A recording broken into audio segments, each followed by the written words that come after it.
पर ब्रह्म भगवान ईश्वर परमेश्वर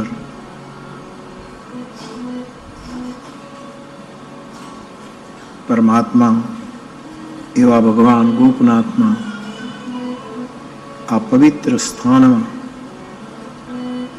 અને મહેતા નરસિંહની સાક્ષાત્કારી ભૂમિ પર સ્વાંતઃ સુખાય આયોજિત રામકથા ચોથા દિવસમાં પ્રવેશ કરે છે સંવાદ રૂપે. ત્યારે ફરી એક વખત આ ભૂમિની પ્રગટ અપ્રગટ સમસ્ત ચેતનાને પ્રણામ કરું છું.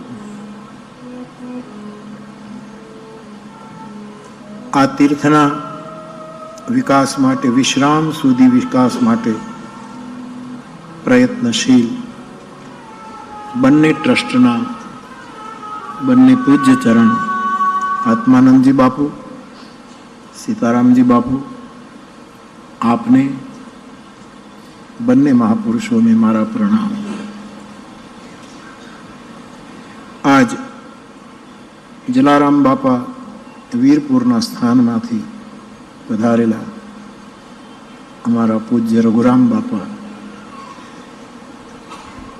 જલિયાણની પૂરી ચેતનાને મારા પ્રણામ કરું છું. હરિઓમ દાદા આવ્યા છે,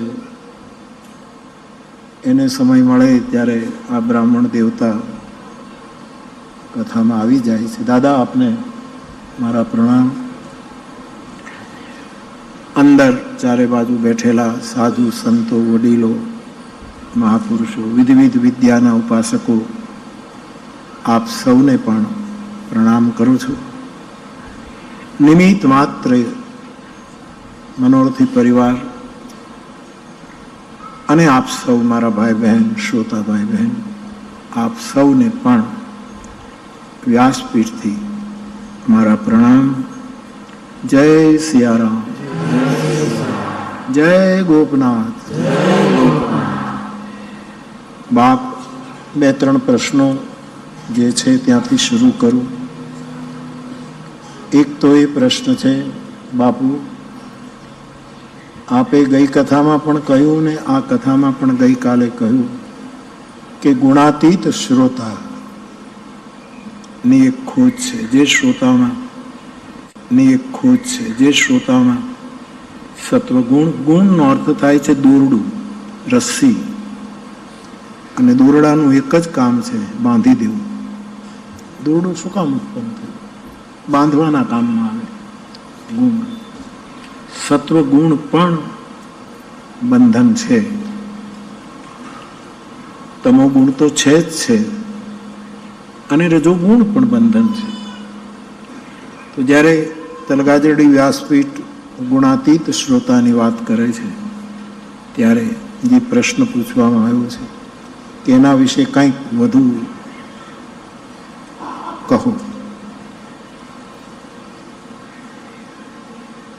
એક પ્રશ્ન એ પણ છે કે ગઈકાલે આપે એ કહ્યું કે સુની મહેશ પરમ સુખ માની. પાર્વતીએ સતીએ કથા તો સાંભળી કુંભજ ઋષિને, પણ એને સુખ ન મળ્યું. બેઠા હતા, અનસુની કરી દી. શિવજી કથાના રચયિતા, કથાના વક્તા, બધું જ કથાના શ્રોતા, હનુમાનજીના રૂપમાં કથાના સાક્ષી, બધું જ મહાદેવ છે. છતાંય મહાદેવે પરમ સુખ માનીને કથાનું શ્રવણ કર્યું. બાપ, ગુણાતીત શ્રોતાને જ કથાનું પરમ સુખ મળી શકે, આ સિવાય ન મળી શકે. સત્વગુણી શ્રોતાને જરૂર સુખ મળે, ન મળે એમ નહીં કહું. આટલી બધી સંખ્યામાં આપ કથા શ્રવણ કરો છો અને તમે સુખ અનુભવતા હશો તો જ આવ્યા હશો, નહીંતર શું કામ અહીં આવો? કંઈક તો ખુશી મળતી હશે, જે કહો તે.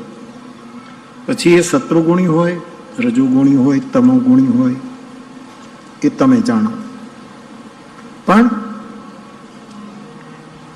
ગુણાતીત શ્રોતા એ પરમ સુખ પ્રાપ્ત કરે. સુની મહેશ પરમ સુખ માની, શંકરજીએ પરમ સુખ માનીને કથા સાંભળી. હવે ગુણાતીત શ્રોતાના થોડાક લક્ષણો આપે પૂછ્યું છે તો તમારી સાથે સંવાદના રૂપે કહું, પછી આગળ વધું.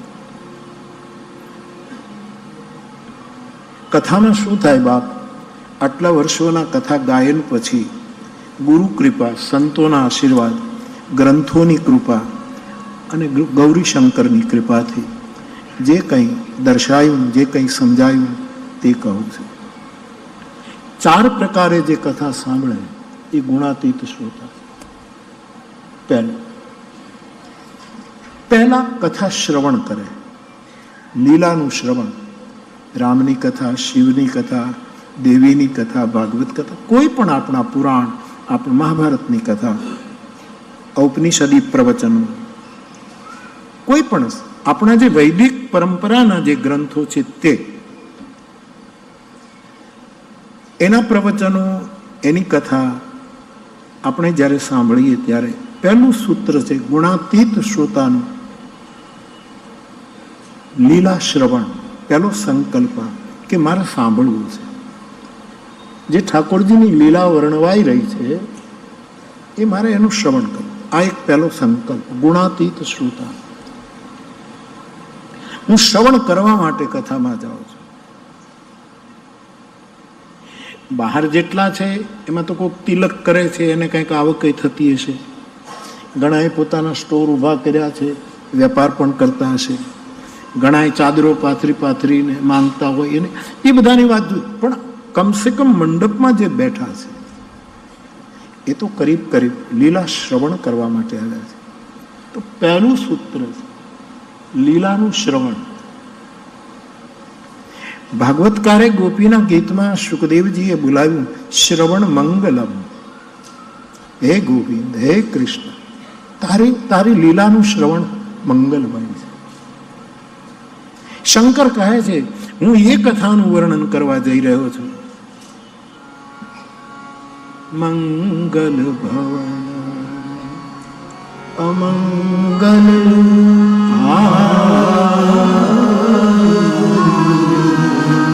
મંગલ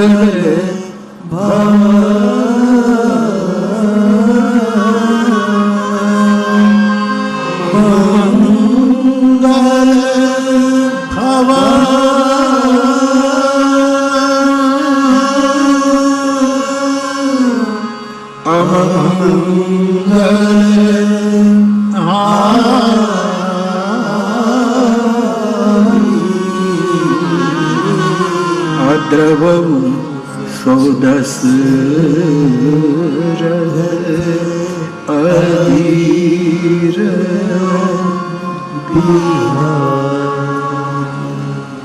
મંગલ કરણી કલિમલ હરણી તુલસી કથા રઘુનાથ. આ બધા પ્રમાણો છે. શ્રવણ મંગલમ. અહીંયા આપણે મારે ગાવાનું છે અને છતાંય મારે કાન છે એટલું બોલું પણ છું ને સાંભળવું પણ. કદાચ બોલું છું ઓછું, સાંભળું છું વધારે, કારણ કે મને ખબર છે મારામાં કોઈક બીજું બોલે છે. એ ભાન વક્તાને હોવું જોઈએ. અને બધા જ વક્તાઓ માત્રા ભેદે અનુભવે છે. ગુરુનિષ્ઠ વક્તા બધાને ખબર છે કે હું નથી બોલતો. કોઈ પણ ક્ષેત્રનો માણસ એ ક્ષેત્રમાં જ્યારે ઓતપ્રોત થાય, આપનું સંગીત ક્ષેત્ર હોય, આપનું કોઈ વિદ્યા કલાનું ક્ષેત્ર હોય, શબ્દ સાહિત્યનું ક્ષેત્ર હોય, કોઈ પણ ક્ષેત્ર આપનું હોય, કોઈ પણ વિદ્યા,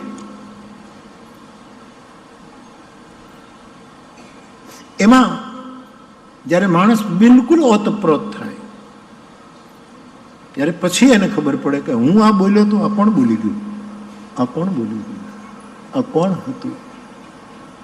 એ કોણ ચિત્રકાર હૈ? મારા અંદરના કેનવાસ ઉપર કોણે ચિત્રો દોરી દીધા? એ કોણ હૈ? एक पिक्चर आई थी ना, वह कौन थी, वो कौन थी, ये कौन है, ये कौन, किसने ये किया है, किसने ये किया है. એમાં એક વસ્તુ, વક્તા પોતાના ગુરુને અને પોતાના ગ્રંથને પરિપૂર્ણ વફાદાર રહે. સંગીતમાં સાધકો પણ એના ગુરુ અને સંગીત ગ્રંથો અને શાસ્ત્રને અમારો ભાઈ તને કહે છે કે ગુરુના ઘરના ગોળાનું પાણી પીવું એ પણ એક રિયાઝ છે. ગુરુના આશ્રમમાં જે ગોળો હોય પાણી અને એનું પાણી પી જવું એ પણ રિયાઝ છે. અમારો વૈદ બેઠો છે મહેન્દ્ર બાપુ, આટલી મોટી વૈદકી સેવા કરે પણ એને ચરકને ન ભૂલાય. એને જે વૈદના જે ગુરુઓ છે, આપણા વૈદિક શાસ્ત્રના જે મહાપુરુષો છે, જેને વૈદિક ગ્રંથો આપો, અને આપ રામાયણ તપાસો તો ખબર પડે કે લંકામાં 4 જણા એવા છે જેના નામની પાછળ હણ છે, અને હણ કોઈનો નહીં. કલમનો ક, ખટારાનો ખ, ગણપતિનો ગ એ આપણે ભણીએ, પણ હણ આવે ત્યારે હણ, એવા 4 હણ લંકામાં છે. એક તો રાવણ, હણ કોઈનો નહીં, કોઈનો નહીં. બીજો સુષેણ વૈદ, જેની પાછળ હણ છે. ત્રીજો વિભીષણ, જેની પાછળ હણ છે. અને ચોથો કુંભકર્ણ. તમે જુઓ સાહેબ, લંકા હનુમાનજીએ બાળી ત્યારે રાવણનો જે હણ છે ને એ બળ્યો, બાકી આ 3 હણવાળા બળ્યા જ નથી. તુલસીદાસજીએ સાંકેતિક એક વિભીષણ કો વહાં એક કહેકર અહીંયા 3 ગણાવ્યા, જેના નામની પાછળ વૈદનું ઘર બાળ્યું નથી સાહેબ, સુષેણના ઘરને સળગાવવા નથી આવ્યું. કારણ કે જે કોઈનો ન હોય એ જ બધાનો હોય. હું આનો એ એટલાનો જ હોય, પછી બધાનો ન હોય. રાવણ કોઈનો નહીં, પણ એ બધાનો, એના એટલે એનું ઘર બળ્યું, એ બધાનો થઈ ન શક્યો. મારી લંકા, મારું સોનું, મારી વિદ્યા, મારું બલ, મારો પ્રતાપ, મેં આખી પૃથ્વીને કબજે કરી છે. ધરતીના મંડળ ઉપર મારા એકલાનું શાસન. વૈદ હંમેશા બધાનું હોય, કોઈનો નહીં. એને પારકું અને પોતાનું ન ગણાય, કોઈનો નહીં. લાઓ ત્સુ કહે છે કે જે શૂન્ય છે એ જ પૂર્ણ છે. લાઓ ત્સુનું વચન. રાજેશભાઈ, લાઓ ત્સુએ જે સાધુની વ્યાખ્યા કરી છે, એક કોઈ બેન લેખિકા છે, એણે એક નાની પુસ્તિકા મને મોકલી છે જેમાં લાઓ ત્સુના સૂત્રો અને એમાં સાધુની વ્યાખ્યા મને બહુ ગમે. 2500 વર્ષ પહેલાનો એક ચાઇનીઝ ચિંતક સાધુની આટલી અદ્ભુત વ્યાખ્યા કરે. એમાં એ કહે છે કે શૂન્ય જ પૂર્ણ છે, જે બિલકુલ ખાલી થઈ ગયો છે. આ મારું, આ બીજાનું, આ ફલાનું, આ બધું જે કોઈનો નહીં એ બધાનો હોય છે. એ બધા સુષેણના નામની પાછળ હણ છે, એનું ઘર બાળ્યું નથી. આખી ઉલટ પુલટ લંકા બાળી. વિભીષણનું ઘર તો બાળ્યું જ નથી, ત્યાં પણ હણ છે.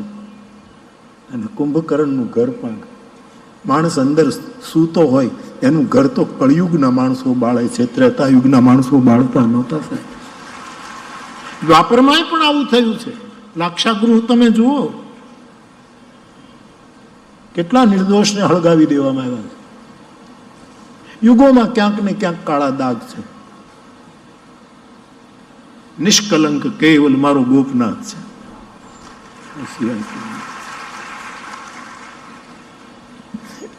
એને જેટલાને ધારણ કર્યા એ બધામાં થોડા થોડા કલંકો છે. બધા જ કલંકોને ધારણ કરવા છતાંય મારો ગોપનાથ નિષ્કલંક.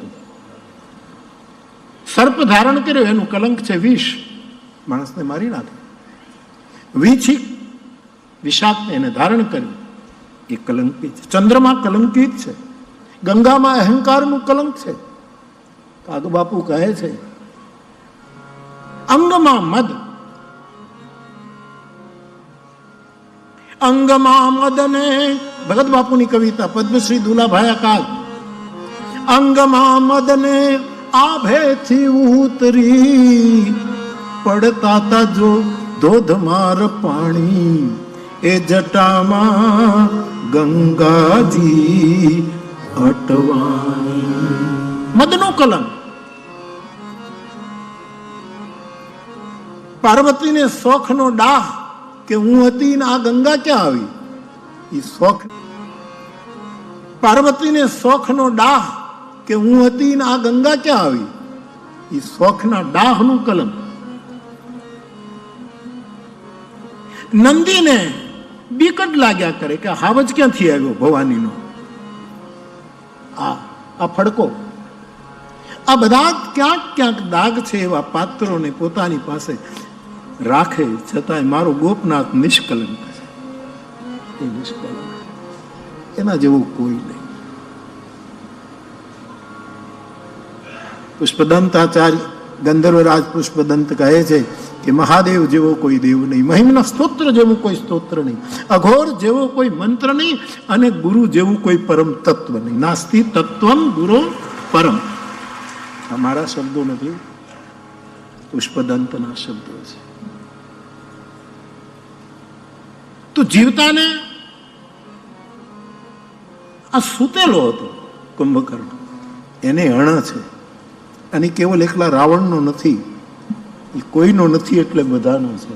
અને કુંભકર્ણને જ્યારે જગાડ્યો રાવણે કે યુદ્ધના મેદાનમાં જા, ત્યારે એને રાવણને બહુ ઠપકો આપ્યો છે કે કેમ તારું મોઢું સુકાણું છે, શું થયું તને, બધી વાત કરી. મેં સીતા અપહરણ કર્યું, યુદ્ધ ચાલે છે, મોટા મોટા રાક્ષસો નિર્વાણ પામ્યા છે, હવે તારી. ત્યારે કુંભકર્ણ એમ બોલ્યો છે, એ રામનો પણ છે. એણે કહ્યું જગતની માતાનું અપહરણ કરીને તને સુખ જોઈએ છે, બહુ મોટી ભૂલ કરી. તે મને સમયસર જગાડ્યો કેમ નહીં? નારદજીએ જે મને જ્ઞાન આપ્યું હતું એ હું તને આપત. આવા વિચારો હોય એનું ઘર હળગે નહીં, ના હળગે. વૈદનું ઘર સળગાવાય નહીં, કારણ કે વૈદ બધાનો છે. સુષેણને ડર નહીં લાગ્યો હોય કે રાવણ દુશ્મનનો ભાઈ લક્ષ્મણ મૂર્છિત છે ને હું એની દવા કરવા જાઉં તો રાવણ મને પહેલો ન મારી નાખે, મારા દુશ્મન ને તું ઈલાજ. પણ વૈદ કોઈનો નહીં, એટલે એ બધાનો છે. શૂન્ય જ પૂર્ણ છે, શૂન્ય જ. આ લાઓત્સુનું વાક્ય. વિભીષણનું ઘર ન બાળ્યું, સુષેણનું ઘર ન બાળ્યું, અને કુંભકર્ણનું ઘર નથી. મારે કહેવું છે કે જે વિદ્યામાં જે રચ્યો પચ્યો છે એ એના ગ્રંથોને, ઇષ્ટ ગ્રંથને અને એના ગુરુને યાદ રાખે તો એને પહેલું સૂત્ર કથા શ્રવણ ફળે. પહેલું સૂત્ર ગુણાતીત કથા શ્રવણ, ક્યોંકિ શ્રવણ મંગલમ. શ્રવણથી આપણું મંગલ, કોઈથી અમંગલ તો થશે જ નહીં. કથા સાંભળનાર અમે બકવાસ કરીએ તો સંભવ છે અમારું મંગલ થાય, અમે તમને ખોટે રવાડે ચડાવી દઈએ તો સંભવ છે, કારણ કે તમે માની લો બાપુએ કીધું અને હું કોઈ ખોટી માહિતી આપું તો અમારું અકલ. પણ તમે સાંભળો, તમારું અમંગલ નહીં થાય. તલગાજરડું ખાતરી આપે છે, કારણ કે તમે કથા. પણ ચારે ચાર મુદ્દા પૂરા થશે તે દિવસે હું ને તમે ગુણાતીત શ્રોતા આવીશું. શ્રવણ મંગલ. ગોપી બોલી છે, તવ કથામૃતમ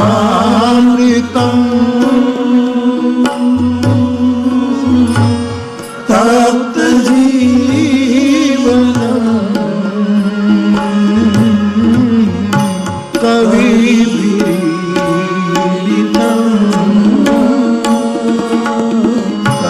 કલ્મષાપહમ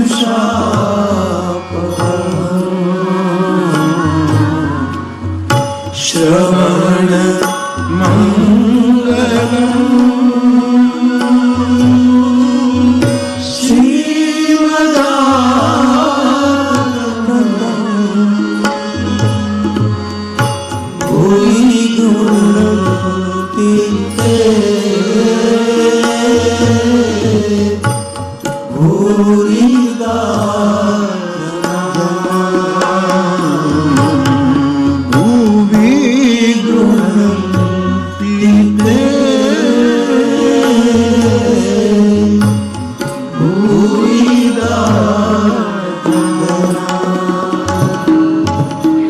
કથાથી ગોપી કહે અમારા શ્રીમદનો અંત તાસામ તત શ્રીમદ.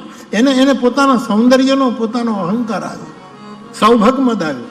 હવે ગોપી ગીતમાં કહે છે શ્રીમદાવત તમ, અમારા શ્રીમદનો તારી કથા સાંભળીને અંત આવી ગયો છે, નહીતર અમને કમંડ શ્રવણ મંગલમ. પહેલું સૂત્ર છે બાપ, લીલા શ્રવણ. અહીંયા બેઠા છે લીલા શ્રવણ કરવા માટે આવ્યા. મોરારી બાપુને સાંભળવા નથી આવ્યા.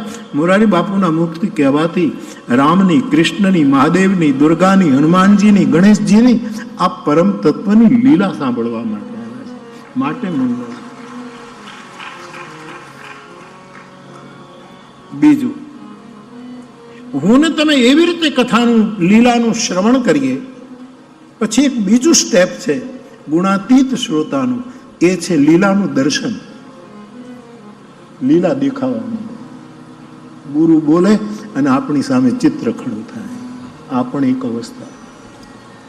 મહેતાને અહીંયા લીલાના દર્શન થયા. શંકર ત્રિભુવન ગુરુ છે, ગુરુ બોલ્યા, મહેતાએ એને સાંભળ્યા પછી એને જે કીધું અને પછી દર્શન. આખું વૈકુંઠ ઉતાર્યું ગોપનાથમાં. વ્રજ આખું વૃંદાવનમાંથી લાવી નિયમ. એક ગોપનાથના દર્શનમાં વ્રજ દર્શન છે, વ્રજ મંડળના દર્શન છે, વૈકુંઠના દર્શન છે. આ ભૂમિ બહુ જ, અહીંયા બેઠો છું એટલા માટે વખાણ નથી કરતો, આ ભૂમિનું પોતાનું એક ગૌરવ છે. લાઠી નરેશ કલાપી એ પણ સજોડે અહીંયા આવીને 8 દિવસ રહ્યા છે. અને જેસલ તોરલ એવા બે પ્રેમીઓના જે સંવાદો લખ્યા, એમાંના 2-3 સંવાદો કલાપીએ ગોપનાથમાં લખ્યા છે. આ બધાને ખેંચે છે. આ એક બહુ જ મોટું ધામ છે. આની પવિત્રતા તો છે જ, જ્યાં મહાદેવ બેઠો એની પવિત્રતા. સ્વચ્છતા પણ આપણે બનાવી રાખીએ ગ્રામજનોમાં. આ ધામની સ્વચ્છતા પણ બહારથી આપણા તીર્થો અસ્વચ્છ ન બને. પવિત્રતા તો છે જ. મહાદેવ બેઠો છે, મહેતો છે, મહાત્માઓ બેઠા છે.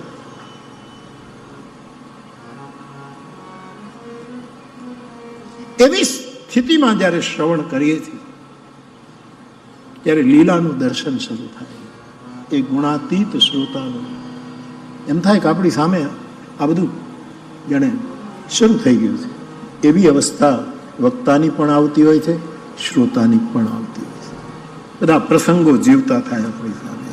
આપણને એમ થાય કે આપણે એને જોઈએ. એ બીજું પગલું. પહેલું કથા શ્રવણ, બીજું લીલા દર્શન. ગુણાતીત શ્રોતા માટે ત્રીજું લક્ષણ લીલામાં પ્રવેશ. લીલાની અંદર આપણે જતો એમ લાગે કે હું એની અંદર છું, હું પણ એક પાત્ર છું, અથવા તો એમાં હું હતો. આ તલી વાલરની કથા હતી વર્ષો પહેલા બાપુ, અને તલી કે વાલરના એક દરબાર બાપુ હતા, બેટો રામાયણ જાણતા, અને તળાજા તાલુકાના પંચાયત પ્રમુખ હતા. હા બાપુ જે મોટું શરીર હતું ને પાઘડી રાખતા બાપુ. હા મને ખબર છે. આપણે ભગવાનજી બાપા શર્માની કથા હતી વાલરમાં, એમની કથા રાખી. અને હા પોલુભા બાપુ, યસ પોલુભા બાપુ રામાયણી હતા. આ વર્ષો પહેલા, આને 70 લગભગ 65 વર્ષ પહેલાની વાત કરું છું. ઘણાનો તો જન્મ એ નહોતો થયો ત્યારે. અને એ અત્યારે એમ કહે છે કે આમ ન હોવું જોઈએ, આમ ન હોવું જોઈએ, આમ ન હોવું જોઈએ. તો બાપા મણિબાપુ, અમારે ભાવનગર વાળા મણિરામ બાપુ, અમરદાસ બાપુ ટેકો દેવા માટે, અને ભગવાનજી બાપા, અને તલગાજરડું નજીક, એટલે હું કથા સાંભળવા ગયો. ઓલું બાપુની પણ મને આગ્રહ હતો કે બાપુ તમે એક દિવસ આવો. ગયો. કેવટનો પ્રસંગ ચાલે, એમાં ભગવાનજી બાપા કેવટનો પ્રસંગ જે લડાયો કે કેવળ તો મજદૂર હતો, નાવિક હતો, બિચારાના હાથ તો રફ હતા, અને પછી ભગવાનના કાથરોટમાં પગ રખાવી અને જે એના પગ ધોયા, ગોઠણથી તે પગ જે ધોયા, એના રફ હાથોથી એણે ભગવાનના પગને એટલા બધા ધોવા માટે ઘસ્યા કે ભગવાનના પગમાંથી લોહી નીકળવા માંડ્યું. આટલો આમ બાપાએ લડાવીને વાત કરી. પછી મને કે હવે મોરાર બાપ ઉતારે આપ, પોપૈયું ખાઈને જા. એ પોપૈયું બહુ ખાતા, પોપૈયું બહુ ખાતા, પોપૈયું ખાઈને જા. મેં કીધું બીજું કાંઈ નહીં ખાવાનું, બપોરે પોપૈયું જ ખાવાનું. એમાં એક શ્રોતા આવ્યા અને ભગવાનજી બાપાને પૂછ્યું કે દાદા તમે એમ કીધું કે કેવટે ભગવાનના પગ એટલા ઘસ્યા કે લોહી નીકળી ગયું નળામાંથી, પિંડીઓમાંથી, તે દાદા એ વખતે તમે ત્યાં હતા? આવું રામાયણમાં લખ્યું છે. ઓકે, સ્વાભાવિક પૂછે. ત્યારે જે દાદાએ જવાબ આપ્યો વાલરના એના ઉતારે, મને એણે કીધું કે ભાઈ હું ત્યારે હોવો જોઈએ, નહીતર તો રેકડીમાં ચાના કપ રગાપીને ધોતો હોત, આ વ્યાસપીઠ ઉપર કેમ બેઠો હું ત્યાં? આમ માણસને એમ લાગે કે હું એમાં લીલામાં શરીક છું, લીલામાં પ્રવેશ. જેમ શંકરને મળ્યો, જેમ નરસિંહ મહેતાને મળ્યો, આપણને એમ લાગે કે આપણને ઠાકોરે બોલાવ્યા છે. સ્વાગતમ બહુ મહાભાગ ભાગવતમાં જેમ ગોપીઓને બોલાવે છે, પણ એ તો એને મદ આવ્યો એટલે મુશ્કેલી આવી. નહીતર કૃષ્ણની કથા આપણને નિમંત્રણ આપે છે કે આવો મારી લીલામાં પ્રવેશ કરો. પણ પહેલા 2 પગથિયા શ્રવણ પહેલા કરો, પછી લીલાનું દર્શન કરો, અને પછી ઇજાજતનો દરવાજો ખુલ્યો છે લીલામાં પ્રવેશ. આવું થાય. ભગવાનજી બાપાના આ શબ્દો હું આ સંદર્ભે કહું છું કે ત્યારે હું કાંઈ કહીશ, એ બિલોની સાથે ક્યાંક ઊભો હોઈશ, જોઈને કહું છું. એ ન હોત તો હું દાડિયું કરતો હોત.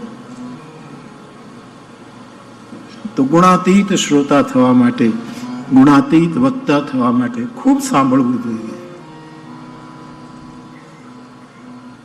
ખૂબ લીલાનું દર્શન કરવું જોઈએ, અને પછી ધીરે ધીરે પ્રવેશ મળે. અને પછી ચોથું છે લીલામય. પછી લીલામય, પછી તું ને હું નહીં, બધું એકાકાર. નરસિંહ મહેતા બોલ્યા છે, રામસભામાં અમે રમવાને ગયા હતા, સભામાં રમવાને ગયા, એ પસલી ભરીને રસ રામ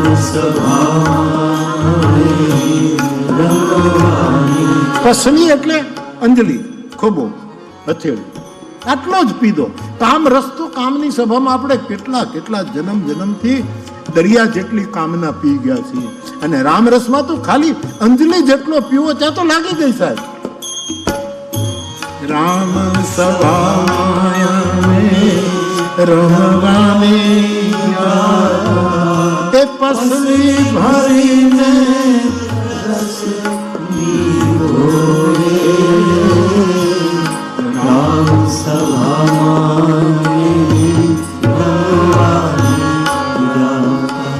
તો તમે આમ હથેળીમાં રસ પીધો, મહેતાજી કહે છે, તો તમને કોણે આપ્યું? આપણે પરબમાં પાણી, જ્યારે પરબ આપણે ત્યાં બંધાતા, હવે તો આખું દેશકાળ ફરી ગયો, પણ જે 4 રસ્તા હોય ત્યાં પરબ બાંધીને બેઠા હોય ત્યારે આપણે ખોબો વાળીને રહેવું પડે, અને પેલો પાણી આપણને પીવડે.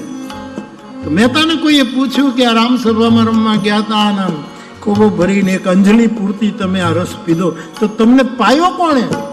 પહેલો પિયાલો મારા ગુરુજીએ પાયો જી,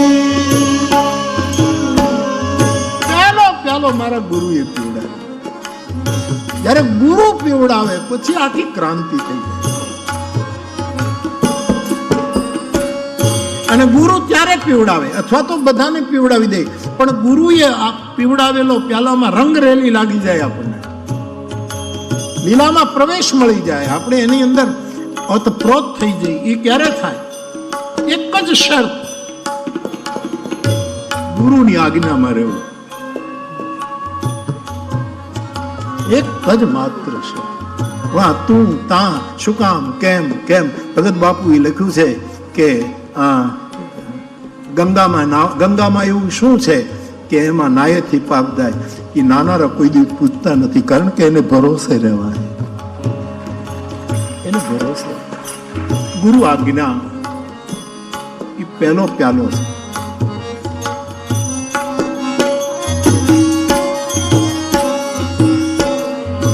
બીજે પિયાલે રંગ રેલી રે,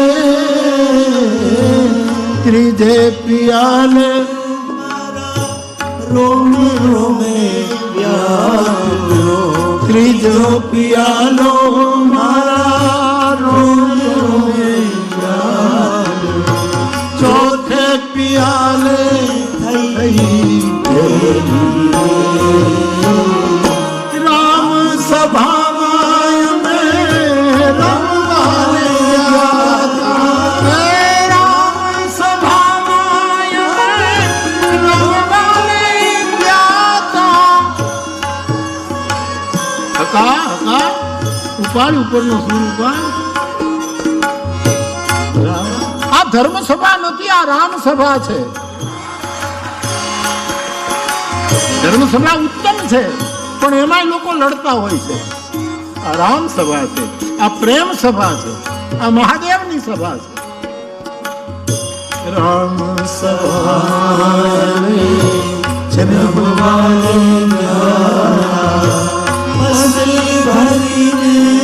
રસ પીધો રે. રામ સભા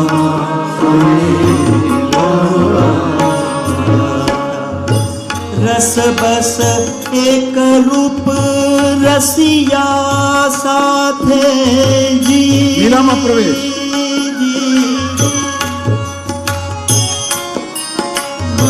વાતન સૂજે બીજી વાટે રે,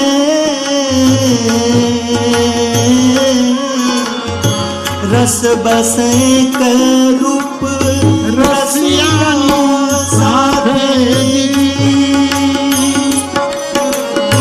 વાતન સૂજે બીજી વાટે રે,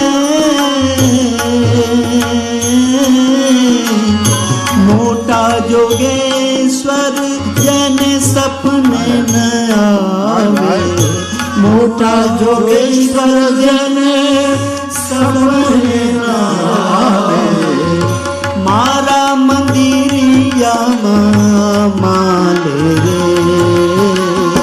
રામ કથા રસનામય મે રામ સભામાય મે રમવાને ગયા.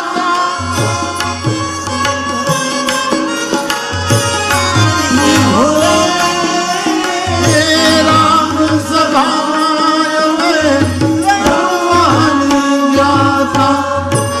અખંડ હે વાતણ મારા સદગુરુએ કીધા. અખંડ સૌભાગી અમને કીધા રે. અખંડ હે વાતણ મારા સદગુરુએ કીધા. અખંડ સૌભાગી અમને કીધા રે.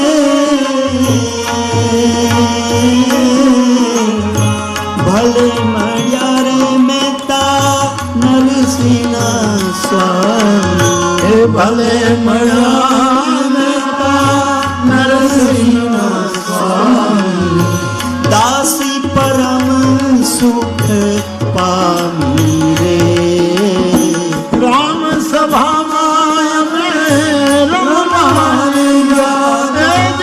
રામ સભામાં અમે રમવાને ગયા. રસ પીધો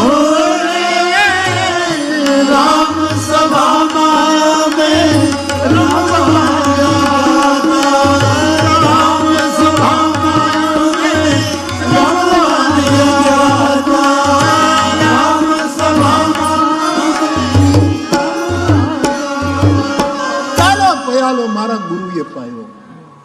આ હું નથી કહેતો, મેં તો નરસિંહ બોલ્યો.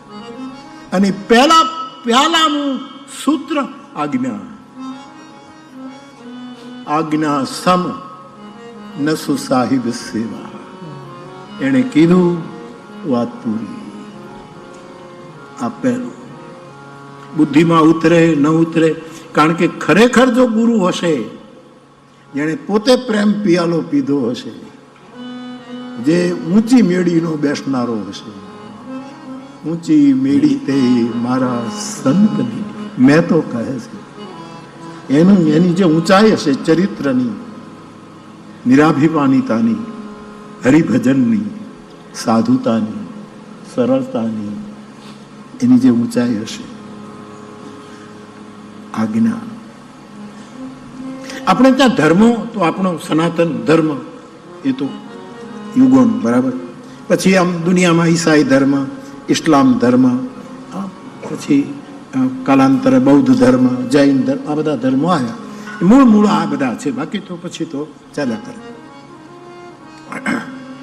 બ્લડના જેમ ગ્રુપ હોય ને, ઘણાનું એ ગ્રુપ, ઘણાનું બી ગ્રુપ, પણ આ બધા ઓ ગ્રુપ વાળા છે સનાતન ધર્મ, જે બધાનો સ્વીકાર કરે. ઓ ગ્રુપનું બ્લડ બધામાં હાલે. એ ગ્રુપનું એ અંદર જ ખેલ્યા કરે. આનું એ ગ્રુપ, આનું ગ્રુપ, એમાં જિંદગી પૂરી કરે. આપણા વાળાની, એના વાળાની, આપણા વાળા, બી વાળા એનું કરે. ઓ ગ્રુપ. હું અમેરિકામાં આમ દર વર્ષે અમે જઈએ ભગવાનની કૃપાથી કથા લઈને, તો સિક્યુરિટીમાં એક આપણો કોઈ સાઉથિયન હતો, અને એ બિચારો હિન્દી જાણતો હતો. મને તિલક બિલક જોઈને મને કહે કે તમારું કયું ગ્રુપ છે, કયું ગ્રુપ લઈને તમે આવ્યા? મેં કીધું મારું કોઈ ગ્રુપ નથી, મારા બ્લડનું ગ્રુપ ઓ છે. એ શૂન્યમાં બધું હમાઈ જાય છે સાહેબ, બધાને આવકાર. રાજેન્દ્ર શુક્લ કહે નિષેધ કોઈનો નહીં, કોઈનો નથી. લાવો શું કહે કે સમગ્ર જગતને જે જુએ અને એમાં કોઈનો નિષેધ ન કરે, એનું નામ સાધુ. લાવો મારો મેં તો કહે સકલ લોકમાં સૌને વંદે, કોની નિંદા કરે? સર્વમ ખલુ ઇદમ બ્રહ્મ.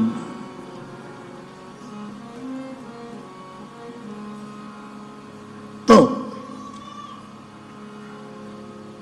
કેટલાય ધર્મો આપણે, બાકી તો ગ્રુપની વાત છે.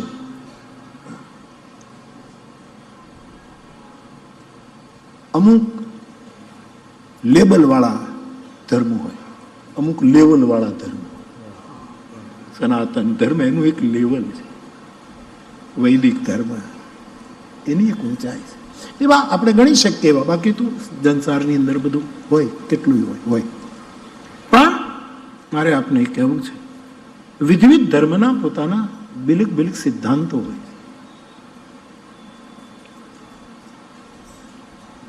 અમુક વિચારધારા એમ કહે છે, કદાચ હું ન ભૂલતો હું તો જૈન પરંપરા, જૈન વિચારધારા 3 પ્રકારની વાત કરે છે કે ઘણા જીવો સંજ્ઞા વાળા હોય છે.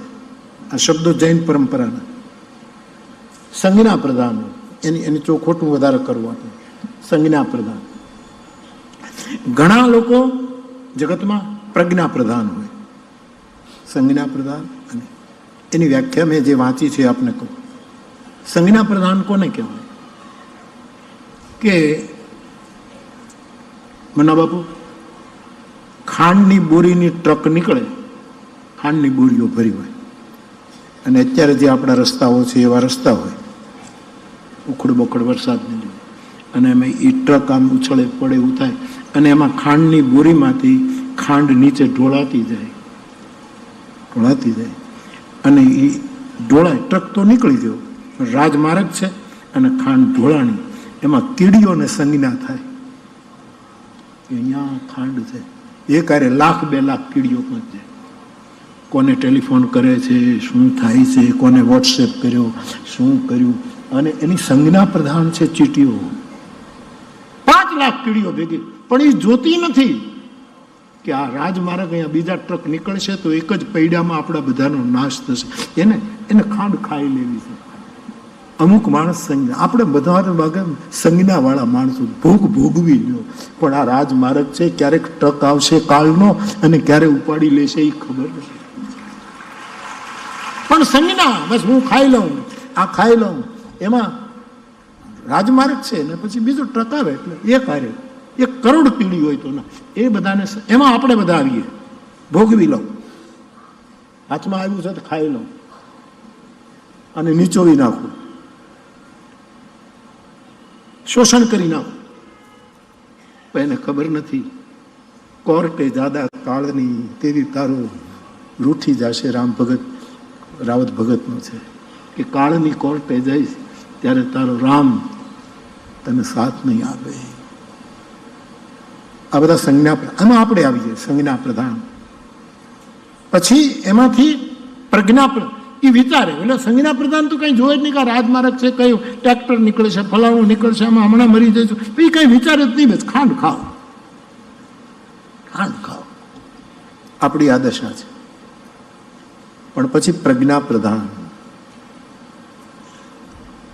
માણસ, પ્રજ્ઞા, વિચારવાન માણસ, બુદ્ધિમાન, બધું વિચારે, આગળ પાછળ કોઈ આવતું નથી ને શું છે આ બધું, એને પ્રજ્ઞા પ્રધાન જૈન દર્શન કહે છે. એમાં કોઈ નીકળ્યું અને એની વસ્તુ પડી ગઈ તો એને એમ થાય કે આ પોકેટ પડી ગયું લાગે છે, ફોન પડી ગયો લાગે. પણ પ્રજ્ઞાવાન હોય ને તો સીધો કીડીઓની જેમ ચોંટી ન પડે, એ ચારે બાજુ જુએ કે કોઈ ટ્રેક્ટર કે છકડો કે અથવા તો કોઈ માણસે હાલીને આવતો નથી ને, પછી ધીમે રહીને એ લે. પરંતુ એ લે છે, ભલે ચોરી નથી કરી, આંચકી નથી લીધું, કોકનું પડી ગયું એટલે લઈ લીધું, પણ એ દોષ તો છે જ કે વસ્તુ કોકની છે. એને વિચાર કર્યો કે આપણે ક્યાંક ઉડી ન જઈએ, કોક લેવા જઈએ, ટ્રક આવીને આપણને ખતમ કરી નાખે. પ્રજ્ઞાવાન છે એટલે આગળ પાછળનો બધો વિચાર કર્યો, પણ વસ્તુ લઈ લીધી, ત્યાં પણ કંઈક દોષ છે, નહીં લીધી. ત્રીજો જીવ છે એ આજ્ઞા પ્રધાન. કોઈની વસ્તુ પડી ગઈ ને પછી એને ગુરુ યાદ આવે કે મારાથી લેવાય નહીં. આ વણ જોતું નવ સંઘર્વ, સત્ય, અહિંસા, ચોરી ન કરવી, મારાથી આ ન લેવાય. મારા ગુરુની આજ્ઞા, મારા શાસ્ત્રોની આજ્ઞા.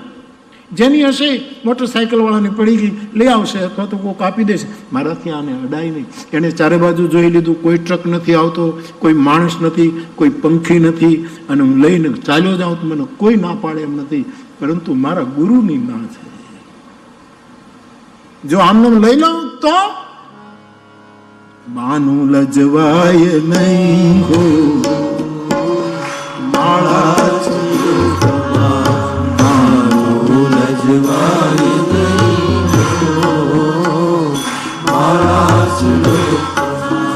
હરિહરાનંદ કહે સત્ય ચુકાય નહીં. હરિહરાનંદ કહે સત્ય ચુકાય નહીં. હરિહરાનંદ કહે સત્ય ચુકાય નહીં. હરિહરાનંદ કહે સત્ય ચુકાય.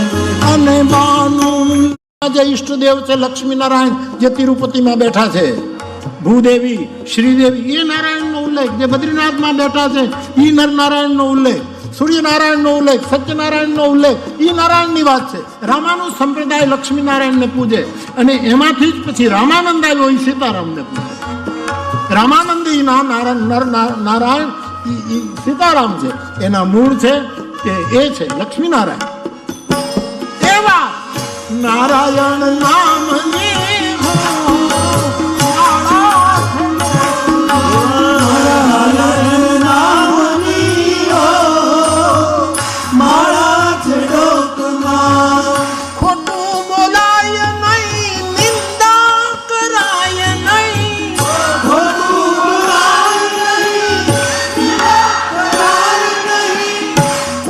છેતરાય નહીં હો, માળા છેડો કોઈને છેતરાય નહીં હો, માળા છેડો મારા ગુરુજીના નામની હો, માળા છેડો ગુરુજીના નામની હો, માળા છેડો નારાયણ નામની હો,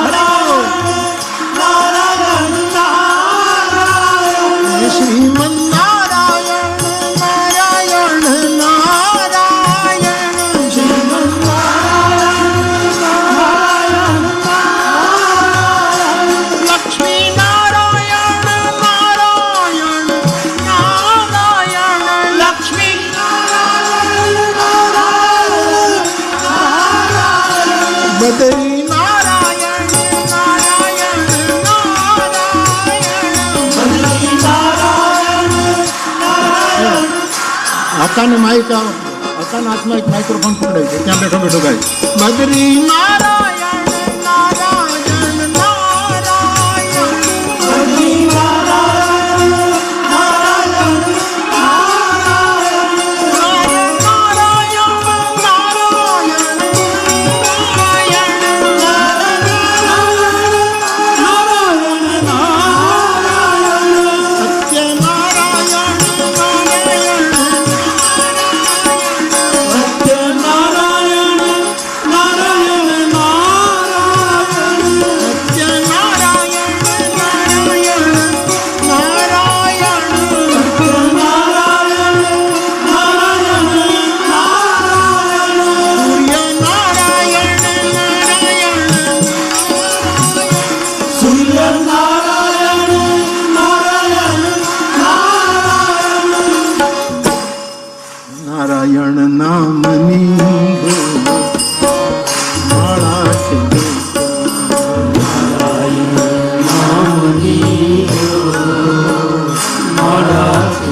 ગુરુજીના નામની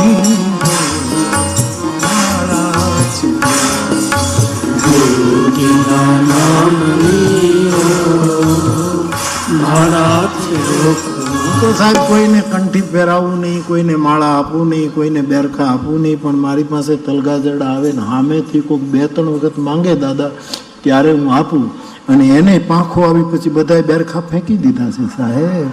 કારણ બેરખા કાઢીને લાઈનમાં ઉભા રહીને જાણે તલગાજરડા પાસે રામ નામ લખાય છે, આખી બાઈનું શર્ટ પહેરવા માંડ્યા છે, કોઈને દેખાય ન જાય, કારણ કે હવે કઢાય તો નહીં, પણ બાનું લજવાય નહીં.